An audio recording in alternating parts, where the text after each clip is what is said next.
مولا سبھی اور کیا چاہتا ہے، بس مغفرت کی عطا چاہتا۔ تم عورتوں کو حیض کی حالت میں اور نہ قریب جاؤ تم ان کے، حتیٰ کہ پاک ہو جائیں وہ۔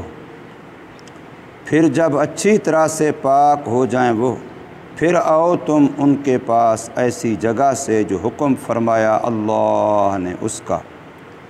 بے شک اللہ پسند فرماتے ہیں توبہ کرنے والوں کو اور پسند فرماتے ہیں پاکی کرنے والوں کو۔ سورہ البقرہ کی آیت نمبر 222 آپ حضرات کے سامنے پڑھی اور ترجمہ کیا ہے۔ اس میں بھی اللہ تبارک و تعالی نے ایک حکم شرعی اور حکم معاشرتی اس کا بیان فرمایا ہے۔ کل کے درس میں یہ بات میں نے عرض کی تھی کہ ازدواجی زندگی، نکاح والی زندگی، یہ انسان کی ایک ضرورت ہے اور معاشرے کو حرام سے پاک کرنے کے لیے ضروری ہے۔ اس لیے کہا جاتا ہے نکاح سستا ہوگا تو زنا مہنگا ہوگا، نکاح آسان ہوگا تو زنا مشکل ہوگا، اور اگر نکاح مہنگا ہوگا تو اس کا لازمی نتیجہ یہ ہے کہ بدکاری سستی ہو جائے گی۔ نکاح اگر مشکل ہو جائے گا تو اس کا لازمی نتیجہ ہوگا کہ بدکاری آسان ہو جائے گی۔ اور اس وقت کے معاشرے کے بڑے مسائل میں سے ایک یہ مسئلہ بن چکا ہے کہ ہماری رسموں نے، ہمارے رواجوں نے، ہمارے ایک دوسرے کے تقاضوں نے نکاح کو مشکل بنا دیا ہے، جس کی وجہ سے معاشرے کے اندر حرام کاری عام ہو گئی ہے۔ اس آیت مقدسہ میں اللہ تبارک و تعالی نے میاں بیوی کے جو ایک دوسرے پر حقوق اور ایک دوسرے سے اپنے جذبات اور خواہشات اور انسانی طبعی تقاضوں کا پورا کرنا، یہ جو اللہ نے رکھا ہے، تو اس میں بھی اللہ نے ایک انسان اور جانوروں کا فرق بتایا کہ جانور کے لیے کوئی موسم نہیں، کوئی وقت نہیں، کوئی حالت نہیں، وہ ہر حال میں جانور جانور ہے۔ لیکن انسان کے لیے اللہ تبارک و تعالی نے اپنا جنسی تقاضا بھی پورا کرنا ہے، تو اس کے لیے بھی اللہ نے کچھ قیدیں، کچھ پابندیاں، کچھ احکام، کچھ طریقے، کچھ آداب ارشاد فرمائے ہیں کہ انسان ان کا لحاظ رکھے، اور یہ ضروری ہے۔ یہاں پر اللہ تبارک و تعالی نے ماہواری اور حیض کی حالت جو عورت کا ایک طبعی تقاضا ہے، جو غیر اختیاری تقاضا ہے، عورت کے اپنے اختیار میں نہیں ہے، بلکہ اس میں اللہ نے بہت سارے فائدے رکھے ہیں۔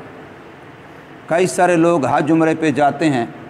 تو اس نیت سے کہ کہیں درمیان میں یہ دن نہ آ جائیں، تو پھر ایسی دوائیاں استعمال کر لیتے ہیں جس سے یہ حالت نہ پیدا ہو، تو عورتیں بیمار ہو جاتی ہیں۔ کئی ایسے واقعات پیش آئے ہیں، اس لیے یہ ایک طبعی تقاضا ہے، ورنہ انسان کا اگر اتنا خون ضائع ہو تو انسان کمزور ہو جائے، اور ہر مہینے اتنا خون ضائع ہو تو بندہ مرنے کو پہنچ جائے۔ لیکن وہ عورت،